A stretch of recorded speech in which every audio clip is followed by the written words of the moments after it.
It was the personal responsibility of the Prime Minister to invite President Zelensky to the floor of this House of Commons. It was his personal responsibility to make sure it was a diplomatic success. It was his personal responsibility to continue to lead the government that has the security, intelligence, and diplomatic agencies that could have and should have vetted all individuals who were present and recognized.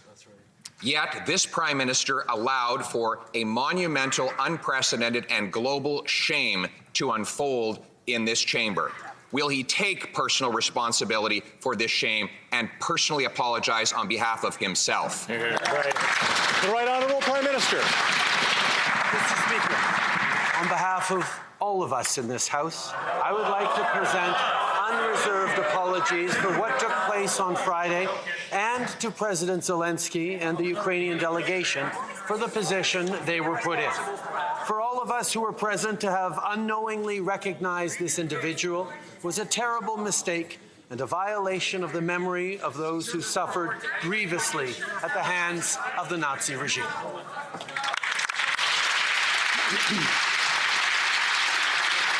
The Honourable Leader of the Official Opposition. Did the Prime Minister's national security, intelligence, or diplomatic officials vet the names of the people that the Prime Minister allowed within mere feet of President Zelensky? The Right Honourable Prime Minister.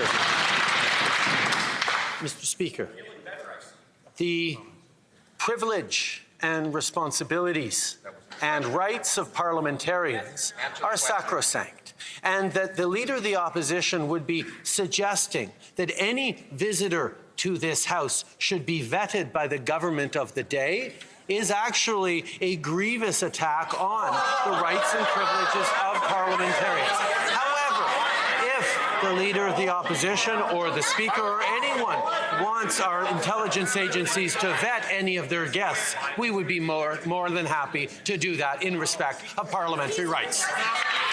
The Honourable Leader of the Official Opposition. So the Prime Minister has just said that he allowed the President of a war-torn country, who is perhaps the biggest target of false propaganda and of potential assassinations, to be surrounded by hundreds of people who had not been vetted for their security background, their potential risks that they present, or in this case, the massive diplomatic disasters that they could have brought to that event. Is he really saying that he did absolutely nothing to protect the Ukrainian president from all of those many risks? The Right Honourable Prime Minister. Mr. Speaker, the facts are well known here. The Speaker issued the invitation, delivered the recognition, and has taken full responsibility. The Leader of the Opposition knows that not one parliamentarian was aware, but the truth does not matter to this Leader of the Opposition. He distorts, misleads, aims to confuse, all for partisan gain. It's all he knows how to do. The Honourable Leader of the Official Opposition. Mr. Speaker, again, he deflects blame and responsibility for his personal failings. It is the duty of the Prime Minister to protect our diplomatic reputation. It was therefore his duty to ensure that his diplomatic, intelligence, and security forces ensured there was no one who could potentially present a danger either to the reputation or to the physical safety of the people present at such a massive international event. Right. But today, he said he did none of those things, and instead, after he found out about it, he hid in his cottage for 3 days. Is that what it means to take responsibility for this Prime Minister? The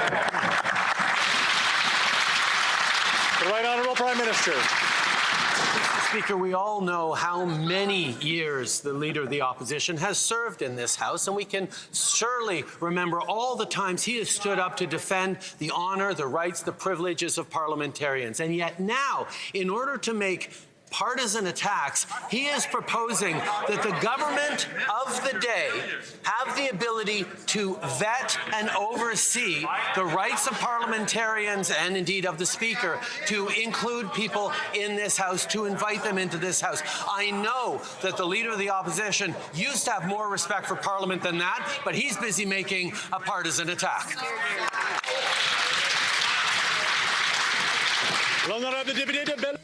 The honourable member for Belleuil-Chambly. Better late than never, Mr. Speaker. I'd like to congratulate the Prime Minister on his decision to accept the repeated demands to apologize to Parliament and beyond. And his definition of the Leader of the Official Opposition is not entirely wrong either. But I would like to ask the Prime Minister if he has personally called President Zelensky to present his and our apology, and whether he has a strategy to fight the Russians' horrible misinformation campaign, along with our allies. The Right Honourable Prime Minister. Yes, Mr. Speaker, it is extremely unfortunate to see that this mistake made here in the House on Friday is being used by the Russians to continue sharing propaganda about why Ukraine is defending itself and why the Russians chose to invade Ukraine. Here in Canada, we will continue to firmly defend Ukraine and the principles of territorial integrity and sovereignty. We have shared that solidarity with the President of Ukraine on multiple occasions over the last few days. The honourable member, it is regrettable, Mr. Speaker, because that should have been the first thing that the Prime Minister did. And yet, from the Prime Minister's answer, I believe that he's saying that he did not call President Zelensky, who, other than the Jewish community, is the biggest victim of this error. Will he commit to calling President Zelensky? And will he commit to doing something to fight Russian propaganda, and that we do something urgently within and outside Canada to promote healing with the Jewish community? The Right Honourable Prime Minister. Mr. Speaker, we have sent several direct messages to the Ukrainian people and President Zelensky. At the same time, we will continue to stand strong against propaganda and misinformation stemming from Russia. Russia invaded its neighbor, its peaceful neighbor, and is attacking the rules-based international order. We will always stand on the side of the international order and on the side of Ukrainians. Thank Thank you, Mr. Speaker. The Prime Minister has said that he was embarrassed about what happened in the chambers. But it's not about him. It's much more than that. Real damage has been done. Real damage to the Jewish community, real damage to the war effort in Ukraine, and real damage to Canada's reputation. Now, finally, after 3 days, the Prime Minister has finally said something. But he's got to take action. What is he going to do in concrete terms to clean up this mess? Hear, hear. The Right Honourable Prime Minister. Mr. Speaker, as I pointed out, this was deeply embarrassing, not just to all parliamentarians, but to Canada as well. We stand firmly with Ukraine. We will continue to stand against Russian aggression, against Russian propaganda, and we will continue to ensure with the military aid, with the humanitarian aid, with the financial aid, with the diplomatic aid we are engaged with around the world that will continue and indeed step up its efforts to counter Russian propaganda. We will continue to stand with Ukraine for as long as it takes, with whatever it takes. Mr. Speaker. The honourable member for Burnaby South. Il a pris 3 jours. It took the Prime Minister 3 days to finally say something about what happened in this House. He has said that he is embarrassed, but this isn't about him. Real damage has been done. Now we need concrete action. What will the Prime Minister do to finally clean up this mess? The Right Honourable Prime Minister. Mr. Speaker, this was indeed deeply embarrassing for all parliamentarians and Canada.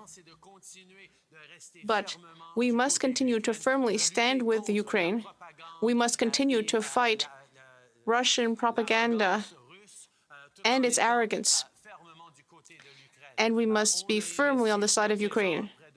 To date, we have invested nearly $9.5 billion in humanitarian and military assistance, diplomatic activities, economic assistance for Ukraine, and we will continue to be there to support Ukraine with everything that it needs for as long as it needs. Speaker, days of silence from this Prime Minister in the face of an international diplomatic crisis that has brought shame on this entire country. An actual Nazi honored in this place, and instead of taking personal responsibility, he blamed the Speaker, went into hiding, and waited 3 days even to call for his resignation. He instructed his MPs to try to wipe the parliamentary record, to forget it. The Prime Minister is there for all of the glory.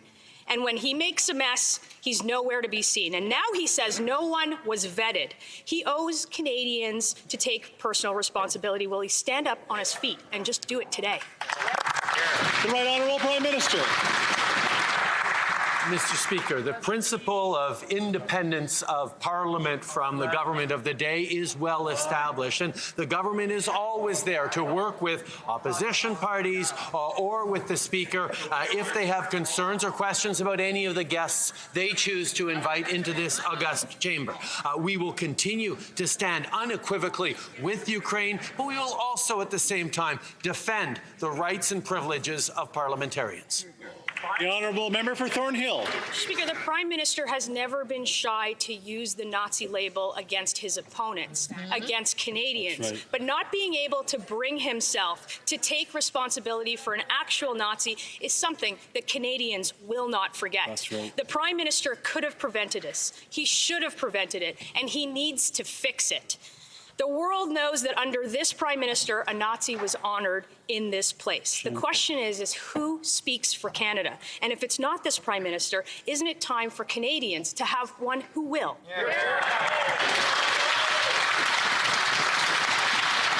The Right Honourable Prime Minister. I think indeed Canadians and the world are watching very carefully what has happened this week and the terrible error that happened on Friday. But I think they are also interested in seeing who's trying to make partisan hay out of this, who's trying to look for gains out of what was obviously a terrible, terrible mistake. Mr. Speaker, it is important that we learn from this and stand even stronger with Ukraine going forward, that we counter Russian propaganda. But, Mr. Speaker,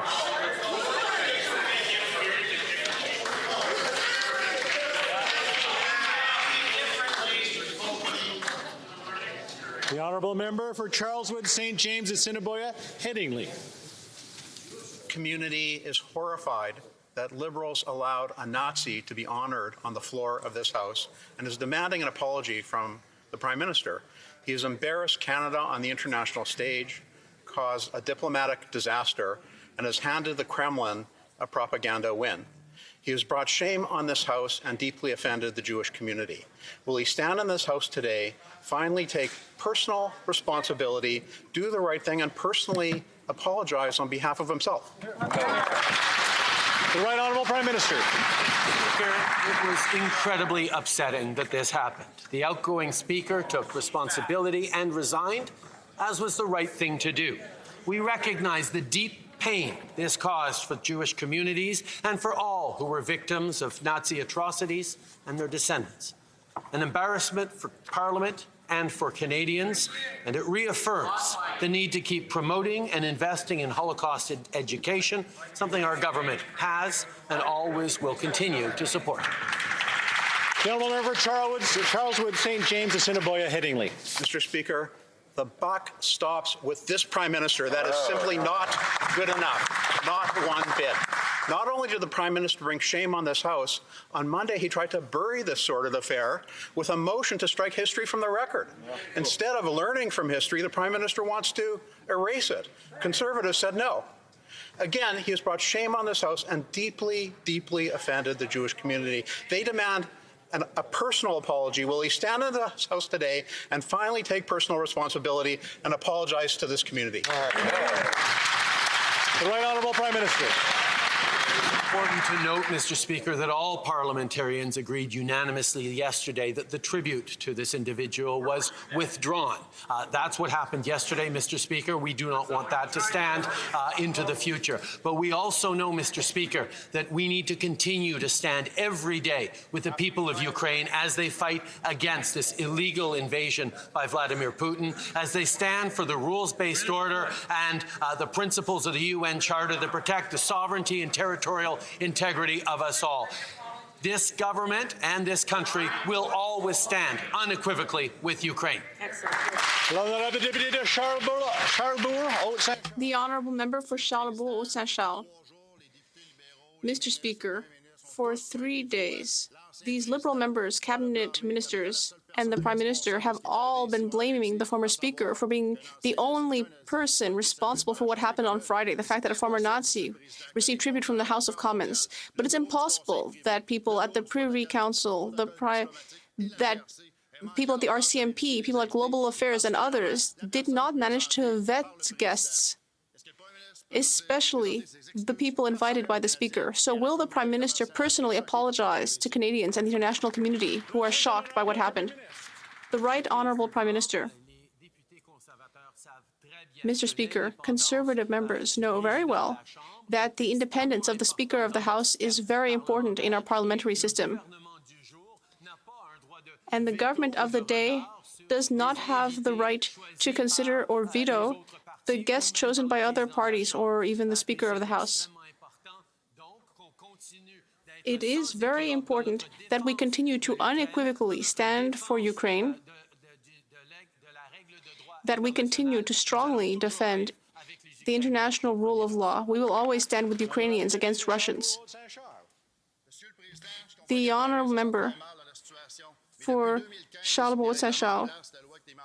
Well, what I would say is that since 2015, the regulations state that the RCMP is responsible for the operations of the Parliamentary Protective Service, which was put in place at that time after the attack in 2014.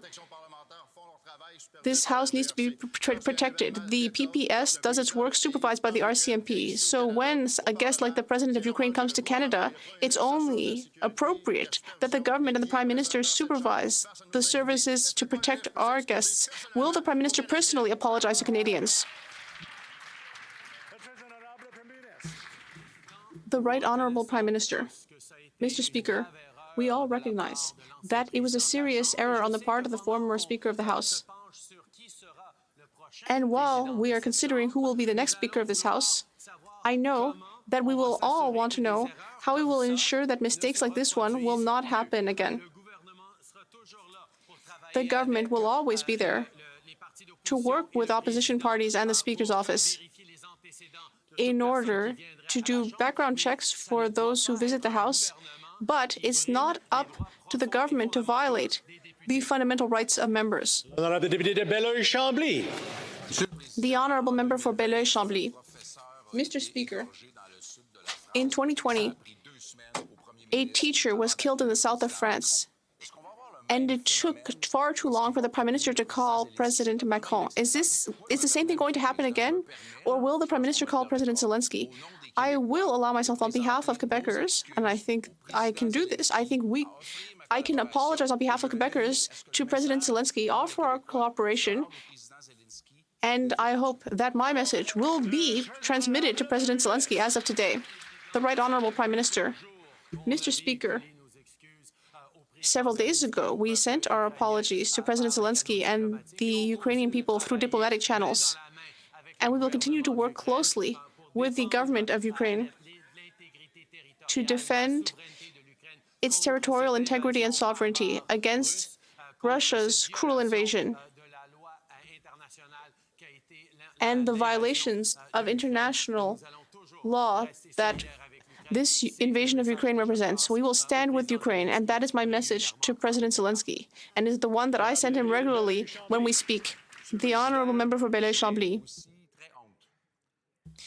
Mr. Speaker, I feel deep shame thinking about the Jewish community and how they have been harmed, both in Quebec and Canada. Once again, I would like to apologize and offer my full cooperation. I'd like to know whether the Prime Minister has done the same and whether he has met with representatives of the Jewish community of Canada.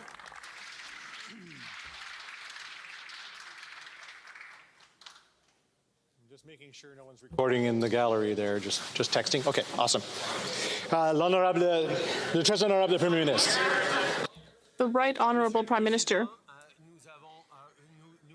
Mr. Speaker, we have shared our apology on behalf of all parliamentarians today, and for several days we have spoken about how deeply we regret the mistake made by the Speaker of the House. And we will continue to work hard to defend Ukraine and also to support the Jewish community, which is facing a significant increase in anti-Semitism in the world.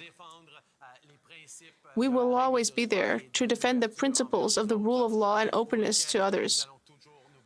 We will always fight